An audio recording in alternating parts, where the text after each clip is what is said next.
Merhaba sayın izleyiciler. Bugünkü bölümümüzde elimde gördüğünüz bu beyaz arabamızı restore etmeye çalışacağız. Arabamızın boyası, altı özellikle çok fazla yıpranmış durumda. Yani bununla muhtemelen bir çocuk oynamış. Oynayan çocuk bayağı yıpratmış kendisini. Bayağı üzmüş hatta. Camımızda da bazı çizikler var. Bunları da zımpara ile gidermeye çalışacağız. Hatta lastiklerimizin milleri yamuk. Ben sizin yerinizde olsam, eğer elinizde mevcutsa yedek parça, yeni bir lastik takımıyla değiştiririm. Yalnız bende mevcut olmadığı için onları karga burunla böyle hafif hafif eğerek düzeltmeye çalışacağım. Evet, hobi köşesi başlıyor. Evet, hemen aracımızın perçinlerini sökerek işlemlerine başlayalım. Perçinlerimizi sökmek için öncelikle 2 mm'lik uçla hafif bir genişletme yapacağız. Sonra 2,5 mm'lik uçla tekrar bir genişletme yapacağız. En sonunda da küçük bir tornavida yardımıyla hafif böyle kenarlarını kanırtarak çıkmasını sağlayacağız. Hemen başlayalım. Matkabıma 2 mm'lik ucumu takıyorum.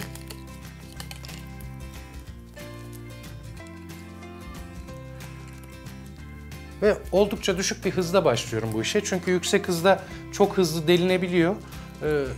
Bir kazanın, bir zarar vermenin oluşmasını istemediğim için düşük hızlarda çalışıyorum. Hemen başlayalım.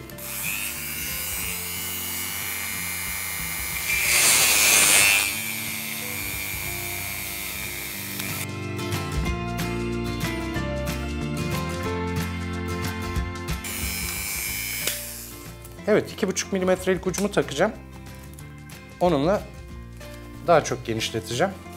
Daha sonra da tornavida ile işlemimi tamamlayacağım.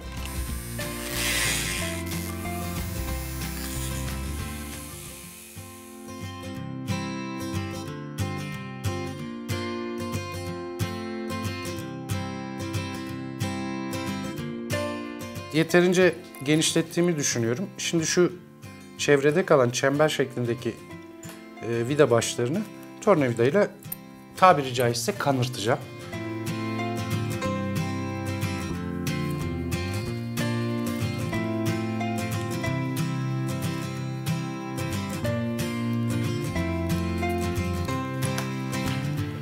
Görmüş olduğunuz gibi bazen böyle çok dayanıklı bir perçin kullanabiliyorlar. Böyle durumlarda 2,5 mm'den daha büyük bir uçla çok dikkatli olarak tekrar genişletme yapmanız gerekiyor. Çünkü eğer fazla kaçırırsanız bu sefer arabanın alt kısmına zarar verirsiniz. Hemen yeni bir uç bulalım. Onunla biraz daha genişletelim. Evet, biraz daha geniş bir uç buldum. Hemen onunla devam edeceğim. Sonra yine tornavidayla zorlamaya devam edeceğiz.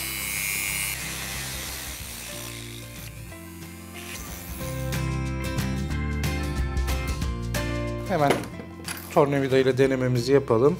Ona göre gerekirse bir kalın daha uç bulacağız.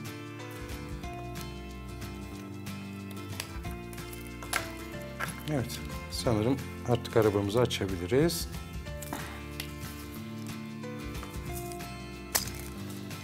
Evet, gördüğünüz gibi çok zorlamamıza gerek kalmadan arabamız açıldı. Hemen camlarına biraz bakmak istiyorum. Dediğim gibi camları biraz yıpranmış. Ama sadece ön camında ciddi bir rahatsızlık verici bir şey var. İnşallah zımparayla onu da giderebiliriz. Bölümün başında da söylediğim gibi lastiklerimiz biraz yamuk. Onları da düzeltmeyi deneyeceğiz. Bunlar da koltuklarımız ve iç bölümümüz. Evet, aracımızın söküm işlemini bitirdik. Şimdi boyasını sökülmesi işlemini yapacağız. Ondan sonrasına da hep beraber bakacağız. Evet, artık arabamızın boya sökümünü yapabiliriz. Bunun için boya sökücü jel kullanacağız. Neredeyse tüm hırdavatçılarda bulabilirsiniz. Ayrıca bu kalın bulaşık eldivenlerinden takmayı unutmayın. Gözlüğünüzü takmayı unutmayın.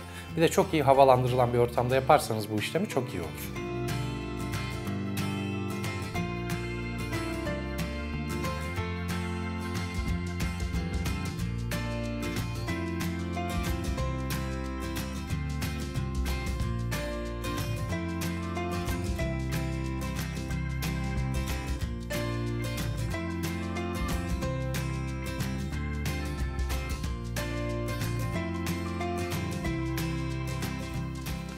Evet, jelimizi döktük. Şimdi bir 5 dakika kadar beklediğinizde göreceksiniz zaten boyalar kabarmaya başlayacak. Boyalar kabardıktan sonra biraz fırçayla müdahale ederseniz ve tersini çevirip iç taraflarının da boya sökücü jelle kaplanmasını sağlarsanız boyanız rahatça sökülecektir. Bu işlemden sonra da bol suyla ve bol bulaşık deterjanıyla güzelce yıkayacağız arabamızı.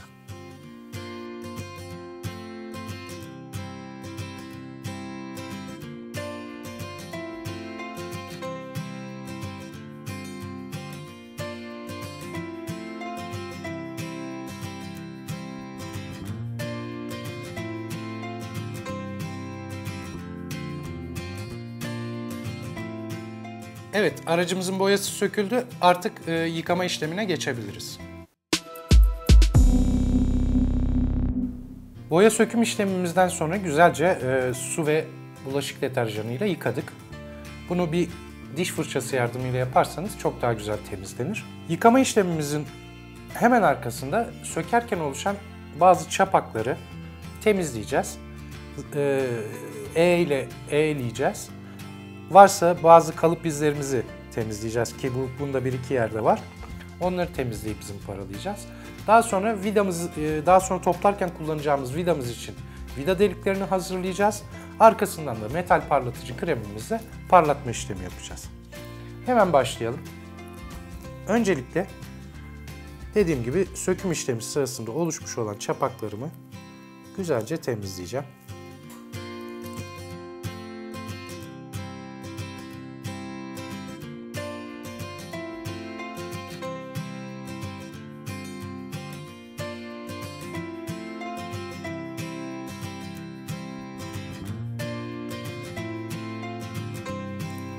Gördüğünüz gibi bu bölgede kalıp izi var. Onu da biraz eğleyip üstüne zımparalayacağım. Çok fazla böyle kalıp izi kalsın istemiyorum.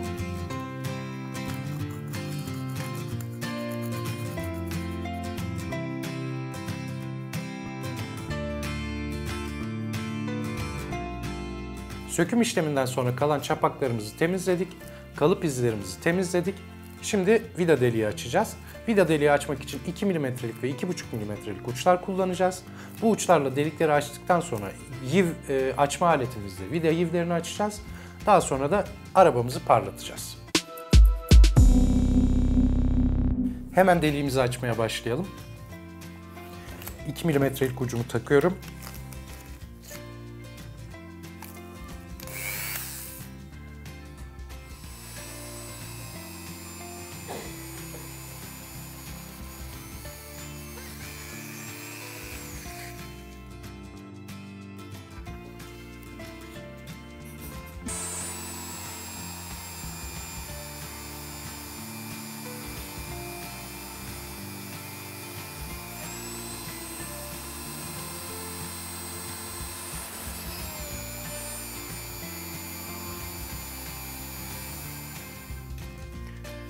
Hemen 2,5 mm'lik ucumu takıyorum.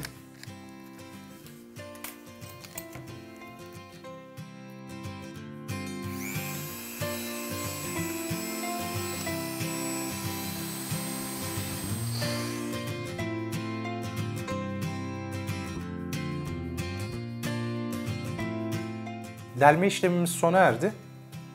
Yalnız delme işlemimizi yaparken maalesef ön taraftaki bölgemizde full bir delik açtık.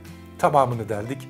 Bunu tekrar tamir etmemiz gerekiyor. Bunu da macunla yapacağız. Macunla kapatacağız. Macunumuz kuruduktan sonra orayı güzelce zımparalayıp görünmez hale getireceğiz. Yani böyle durumlarda çok tedirgin olmanıza gerek yok. Neredeyse her şeyin telafisi mümkün. Bu deliğimizi tamir etmeden önce aracımızı metal parlatıcıyla güzelce bir parlatacağız. Daha sonra deliğimizi tamir edeceğiz. Ondan sonra astar boyamızı atacağız. Hemen parlatma işlemimize başlayalım. Gözlüğünüzü takmayı unutmayın.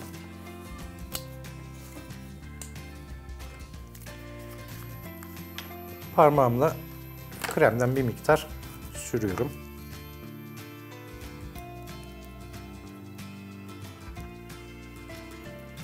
Çok fazla sürmenize gerek yok. Az bir miktar yeterli oluyor.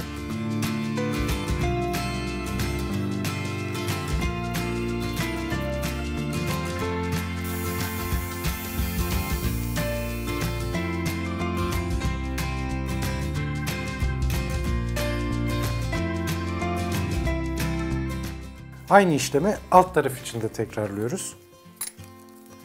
Kremimizi sürüyoruz.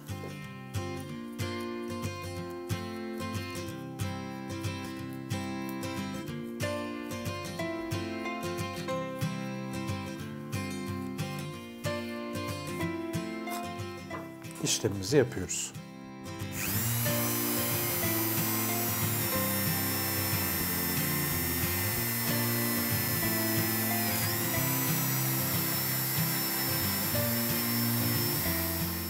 Parlatma işlemimizi tamamladık. Şimdi bulaşık deterjanı ile güzelce yıkayacağız.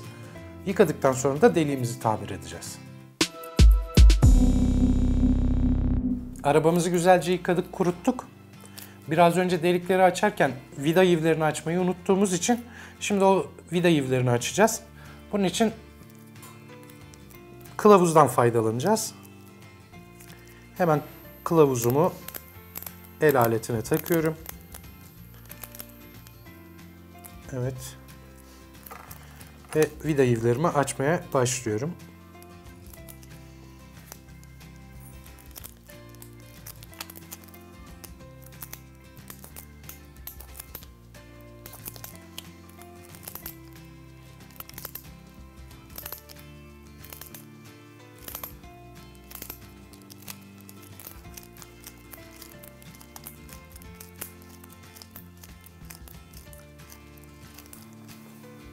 Bu delikteki işlemimiz tamam. Hemen vidamı deneyeceğim. Eğer bir terslik varsa tekrar açacağım. Evet, gördüğünüz gibi vidam gayet güzel takılıyor ve sökülüyor. Vidayı üstünde bırakacağım çünkü kaportayı boyarken vidayı da boyamak istiyorum.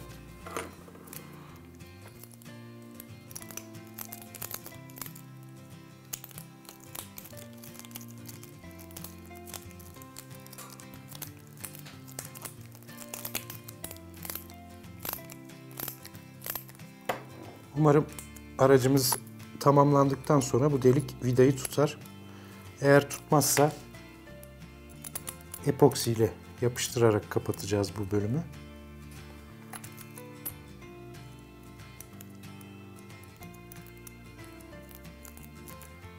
Evet. Bu da tamamdır. Vida yivlerimizi de açtığımıza göre kazara açtığımız deliği artık tamir edebiliriz. Bunun için macun kullanacağız. Macunla orayı kapatacağız. Macunumuz kuruduktan sonra da zımparayla güzelce düzelteceğiz. Hemen başlayalım. Vidayı biraz gevşetiyorum. Macun için yer açıyorum. Şurada hatta bir çapak gördüm. Önce onu zımparalayacağım ki daha sonra elimize dolanmasın.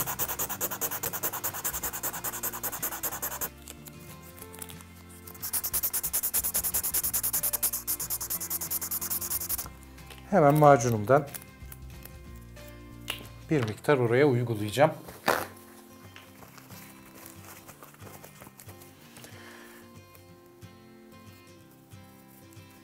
Bir çubuk yardımıyla macunumu, dolgu macunumu kapatacağım. Ben böyle bol bol sürmeyi seviyorum.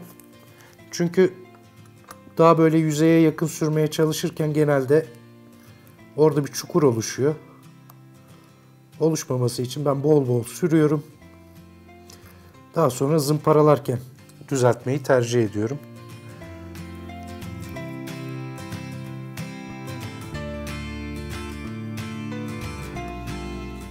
Evet. Şimdi macunumuzun kurumasını bekleyeceğiz. Daha sonra ince zımparayla yani 400 ile başlayıp 2000'e kadar kullanabilirsiniz ya da direkt 2000 ile nazik nazik böyle uzun sürede orayı zımparalayabilirsiniz. Bırakalım kurusun. Macunumuz kurudu. Şimdi zımparayla o bölümü kaportayla aynı seviyeye getirelim. Ben sulu zımpara yapacağım. Öncelikle 400 numara zımparayla kabasını almayı düşünüyorum. Daha sonra 2000 numara zımparayla hafif hafif böyle yüzeyle aynı seviyeye getirmek istiyorum. Hemen başlayalım.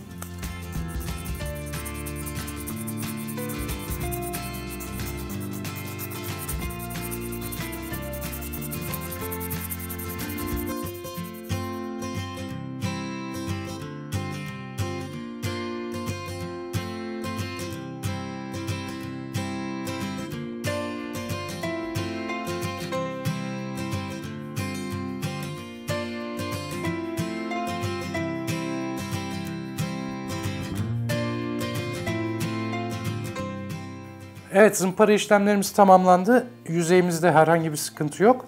Zaten şöyle elinizle dokunduğunuz zaman oradaki pürüzleri hissedersiniz. Eğer parmağınız gayet güzel kaportanın üzerinde kayıyorsa zımpara işleminiz sağlıklı olmuş demektir. Şimdi ben arabamı bulaşık deterjanıyla güzelce bir yıkayacağım. Ondan sonra kuruduktan sonra da astar boyama atacağım. Artık astar boyamızı hazırlayıp astar boyamızı uygulayabiliriz. Hemen boyamızı ben biraz çalkalayacağım. Boş bir kabın içerisine biraz boya ve incelticisini dökeceğim.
Astar boyalarımızın kurumasını beklerken biz bu arada camımızdaki şu çizikleri onarıp, daha doğrusu zımparayla giderip parlatma işlemini yapalım.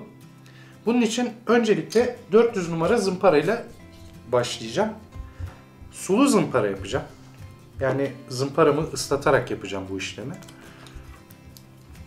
Öncelikle 400 numarayla yapınca daha fazla çiziğim olacak, hatta daha fazla çiziğimiz olmuş gibi gözükecek. Ama bu buradaki çiziklerin giderilmesini sağlayacak. Gördüğünüz gibi direkt zaten plastik 400 numara zımparayı vurunca bulanık hale geliyor.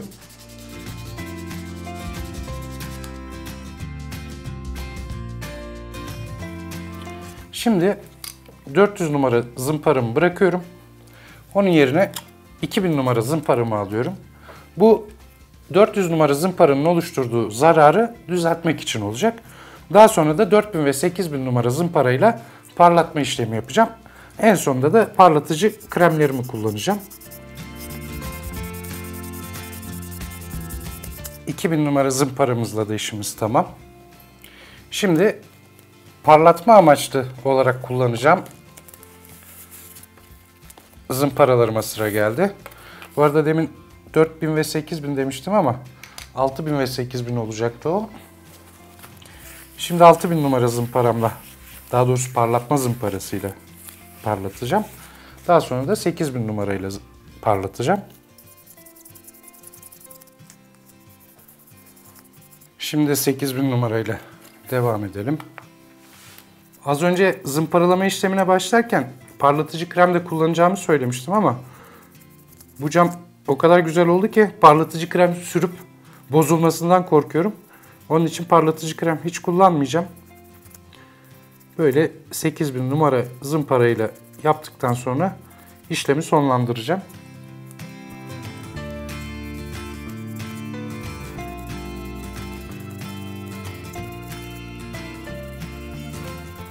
...8000 numara zımparamızı da yaptıktan sonra camımızın parlatma işlemi tamamlanmış oldu. Hatırlarsanız arabamızın tekerlek milleri yamulmuştu. Ben bunları düzeltmeye çalışacağım. Neden düzeltmeye çalışacağım? Bendeki yedek parçalarda maalesef bu araca uygun lastik ve mil yok. Bu yüzden düzeltmeye çalışacağım. Ama eğer sizin elinizde bu araca ya da restore ettiğiniz araca uygun tekerlek ve mil takımı varsa onunla değiştirmenizi tavsiye ederim. Çünkü o zaman daha düzgün, daha güzel olabiliyor. Çünkü biz şimdi ne kadar düzeltsek de sıfırmış gibi ya da hiç zarar görmemiş gibi olmayacaktır. Hadi bakalım onlara biraz bakalım neymiş durumları.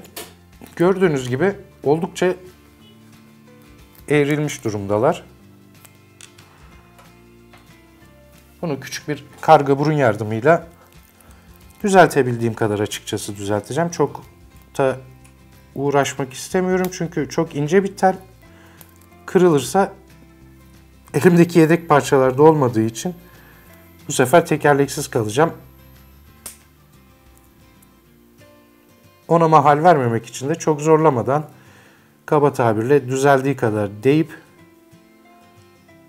kullanacağım. Biraz şöyle köşeye koyayım.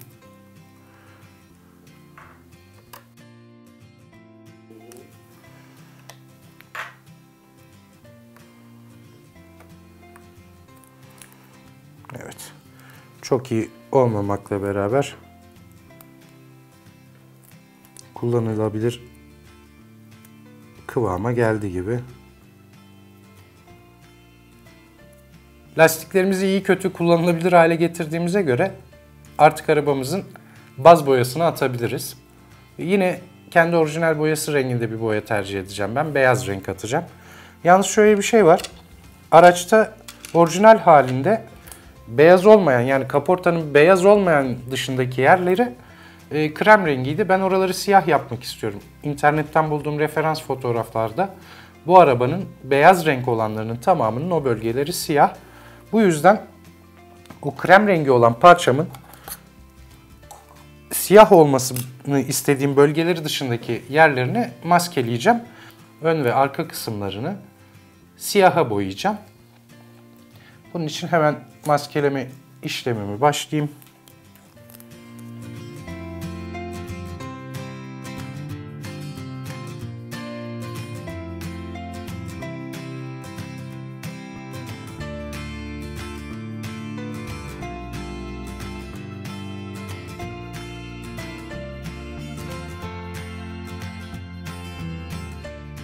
Aracımızın maskelemesi de tamam.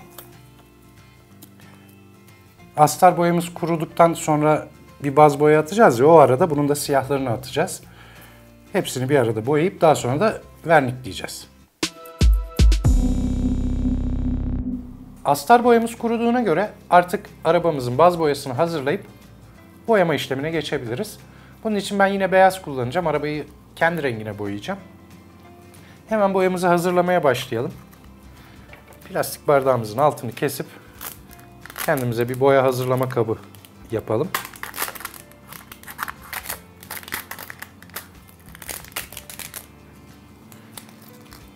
Normalde biliyorsunuz boyalarımızı 2 kat şeklinde uyguluyoruz.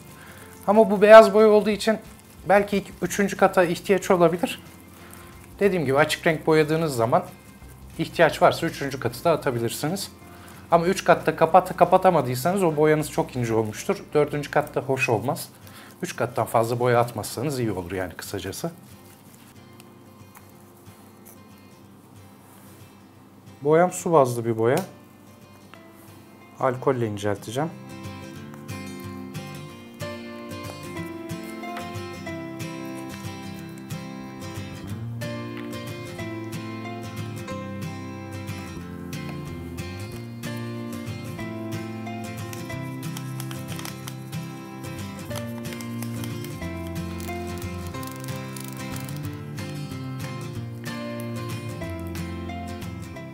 Boyam hazır.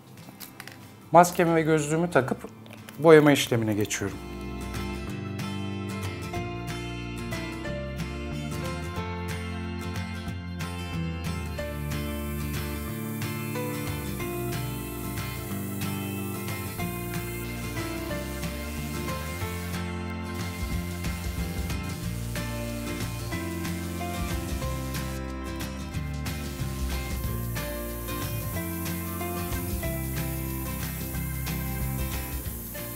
İlk kat beyaz boyamızı attık. Şimdi ikinci katı atmak için bir 5 dakika bekleyeceğiz. Bu arada onu beklerken siyah renk boyamam gereken yerleri boyayacağım ben. Onları da boyayalım. Sonra ikinci kat beyaz boyamızı atalım.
Birkaç gündür yoktum. Malum kış ayı, grip olmuşum. Yataktan çıkamayınca gelip çekim de yapamadım. Şimdi hala gribim biraz devam ediyor. Kusura bakmayın. Arada bir burnumu falan çekebilirim. Şimdi arabamızın artık detay boyamalarını yapacağız. Aslına bakarsanız detay boyama olarak da ana kaportamızda sadece şu bölümü siyaha boyamayı düşünüyorum. Onun dışında detay boyama burada aslında yok. Belki arabamıza vernik attıktan sonra bir iki noktasına kirletme yapabiliriz. Onun dışında lastiklerimizi boyayacağız. Lastiklerimizi de her zaman olduğu gibi önce metalik griye boyayacağız. Metalik griye boyayıp vernikledikten sonra da siyaha boyayacağız. Sonra da jantların üzerindeki boyayı temizleyeceğiz. Ben aslına bakarsanız ana kaportadaki bu detay boyamayı ilk kat verniği attıktan sonra yapmak istiyorum. Çünkü geçenlerde kamera arkasında videolarımızı seyrederken detaylarda bazı sıkıntılar olduğunu keşfettim. Bu malum taşmaları temizleyebilmek, engelleyebilmek adına ilk kat verniği attıktan sonra detay boyamasını yapacağım. Ondan sonra da ikinci kat verniğini atacağım. Bu yüzden hemen şeyle başlayalım. Tekerleklerimizin metalik gri boyanmasıyla başlayalım. Boyama hazırlamak için de bir plastik kabın altını kesiyorum ve kendime boya karıştırma kabı yapıyorum. Benim boyam su bazlı. Bu boyayı airbrush'ta kullanmak için alkolle incelteceğim. Şurada bir çapağımız varmış.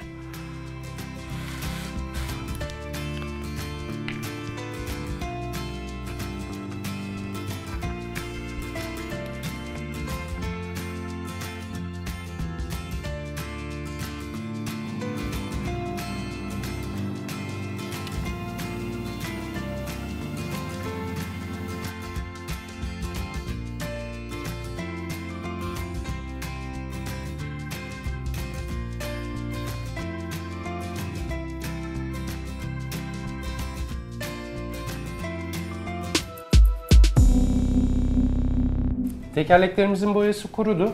Şimdi parlak verniğimi hazırlayacağım ve kaporta ve tekerleklerime vernik uygulayacağım.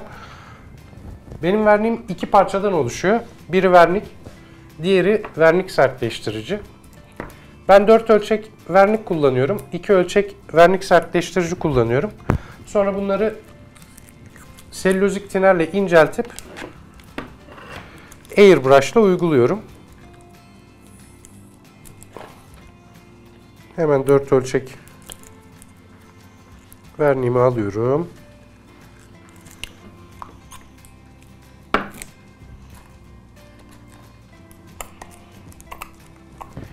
İki ölçekte vernik sertleştirici.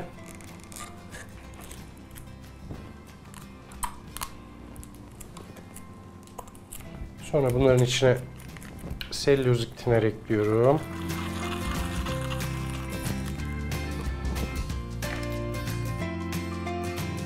Güzelce karıştırıyorum.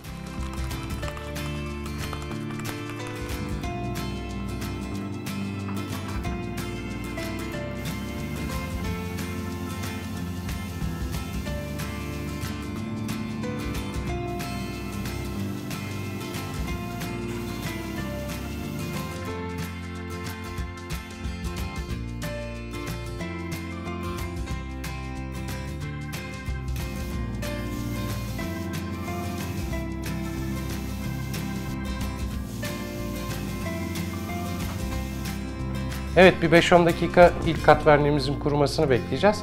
Ondan sonra ikinci kat verniğimizi atacağız. Şimdi lastiklerimize siyah boya atacağız. Her zamanki gibi hemen boya karıştırma kabımızı hazırlayalım. Daha sonra da boyamızı hazırlayıp lastiklere siyah boya atalım.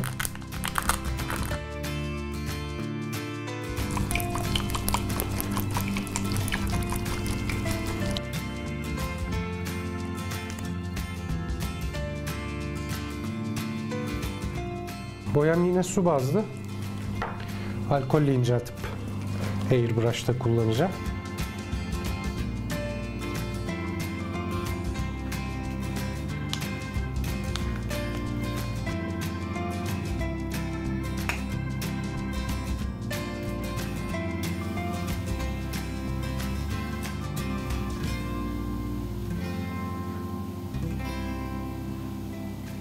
Lastiklerimi siyaha boyadım.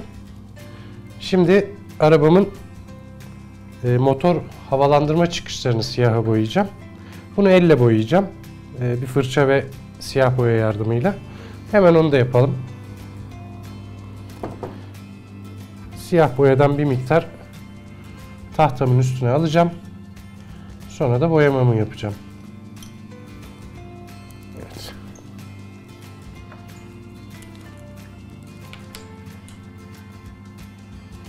Şöyle tahtamın üstüne alıyorum.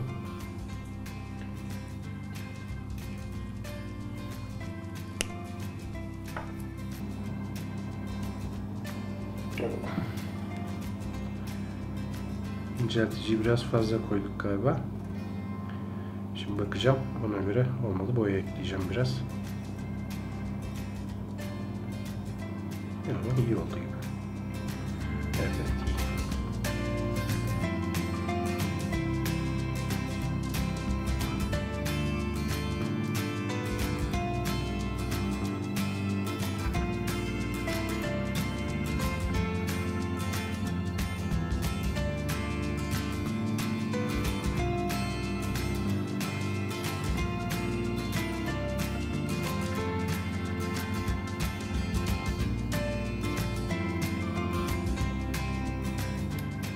Detay boyamı boyadım. Yalnız şurada gördüğünüz gibi bir taşmam oldu. Bu taşmayı da boya kuruduktan sonra yine alkolle ıslattığım bir fırça yardımıyla temizleyeceğim ama önce kurumasını bekleyeceğim biraz. Daha önce verniği atarken anlattığım gibi ilk kat verniği bunun için atıyorum. Eğer verniği atmadan bu detay boyamayı yapmış olsaydım ve böyle bir taşma olsaydı altındaki boya ondan daha açık olduğu için muhtemelen temizleyemeyecektik. Bir daha boyama işlemi yapmak zorunda kalacaktık. Şimdi altında vernik olduğu için kolayca temizleyebileceğimizi düşünüyorum. Bir kuruması için kenara alalım. Bu arada sizlerle diğer siyah parçalarımıza mat vernik uygulayacağız. Başlayalım mat verniğimize. Buraya biraz vernik alayım.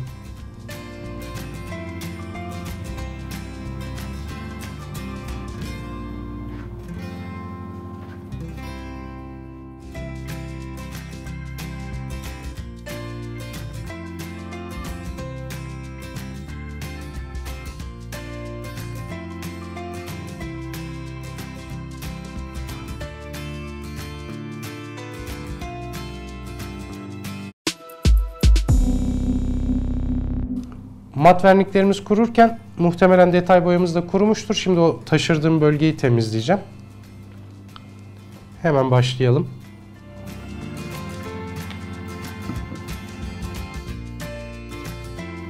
Evet, gördüğünüz gibi temizlemeye başladığımda zaten boya ufak ufak çıkmaya başladı.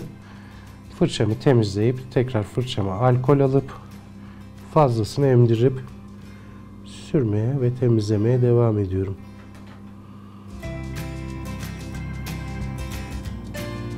Kulak temizleme çubuğuyla da alkolümün fazlalıklarını temizleyeceğim. Şimdi tekrar bir kat daha vernik atacağız. Biraz kurusun kullandığımız alkol.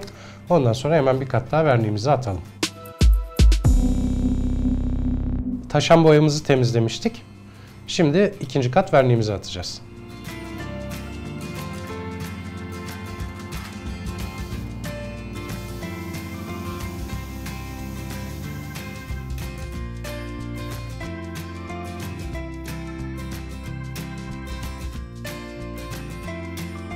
Artık verniğimizin kuruması için bir gün bekleyeceğiz. Daha sonra da artık ufak ufak arabamızı toplayabiliriz. Şimdi verniğimizin kuruması için bir gün bekleyeceğiz. Yalnız bu bekleme aşamasına geçmeden önce lastiklerimizin jantlarının boyasını temizleyelim. Bunun için kulak temizleme çubuğu ve alkolden faydalanacağım. Tabii bir de kağıt havludan. Hemen başlayalım. Temizleme çubuğuma biraz alkol döküyorum.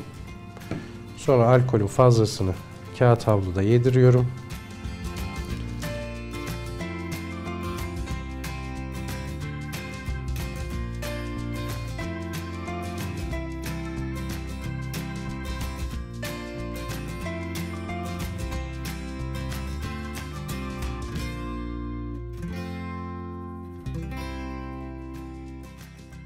Şimdi yaptığımız temizliğin biraz kurumasını bekleyeceğiz. Temizliği yaparken de bazı pamuk parçaları kalıyor. Kuruduktan sonra onları temizleyeceğiz ve mat verniğimizi atıp artık arabamızı toplama işlemine başlayacağız. Tüm boya ve verniklerimiz kurudu. Artık arabamızı toplayabiliriz. Yalnız bu aşamada size göstermek istediğim bir şey var. Ve özellikle dikkatli olmanızı tavsiye edeceğim. Malum biz çekim yaparken bazı şeyleri daha çabuk yapmak adına ayarlarda bazı şaşmalar olabiliyor. Arabamızın verniğine sanırım biraz selülozik tineri fazla kaçırmışım. Bu yüzden vernik alttaki boyayı biraz bozmuş. Bozduğu için de hafif pütürlü bir görüntü var. Elinizi değdirdiğiniz zaman cam gibi dümdüz. Ama maalesef görsel olarak bazı pürüzlü bir görüntüsü var. Şu anda ben bunu düzeltmek için herhangi bir şey yapmayacağım. Ama sizler, benim de kameralar kapandıktan, yani arabayı topladıktan sonra yapacağım gibi en baştan prosedürlere başlayıp arabanızı tekrar boyayıp tekrar vernikleyebilirsiniz. Tabi bu görüntüsü içinize sinerse bu şekilde de bırakabilirsiniz. Şu anda arabamız her halükarda ilk halinden kat ve kat daha iyi. Neyse, arabamızı toplamaya başlayalım. Alt parçamı da alıyorum. Şurada beyaza boyadığımız parçamızın artık maske bantlarını da sökebilirim.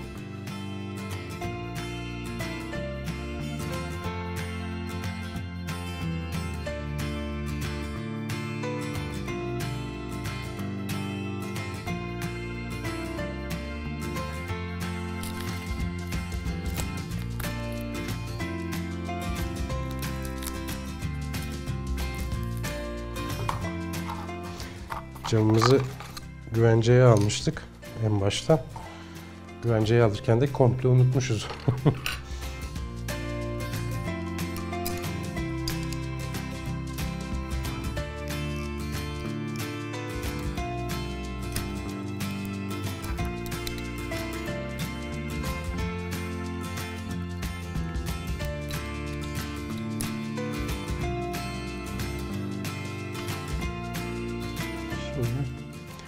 En zorlu aşamayı yapacağım.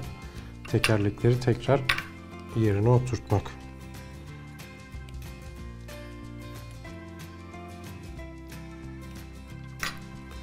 Oturması gereken yerde metal. Evet. Diğer lastiklerimi.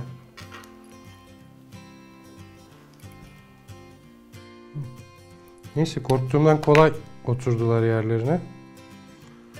Şimdi de bu parçamı diğer parçanın üzerine takacağım.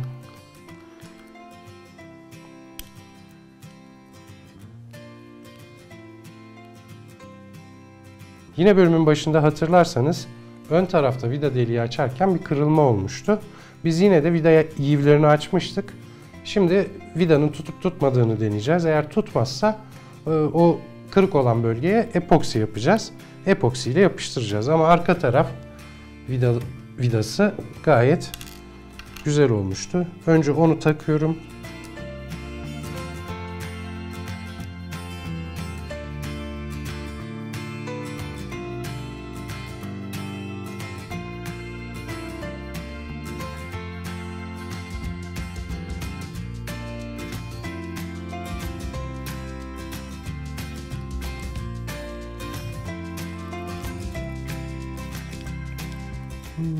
Tutacak gibi. Yalnız biraz daha kısa bir vidaya ihtiyacım var. Çok özür diliyorum.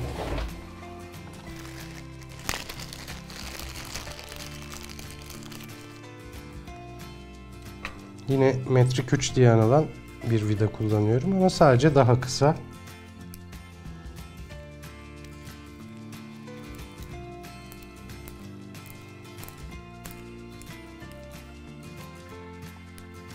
Çok güzel. Evet.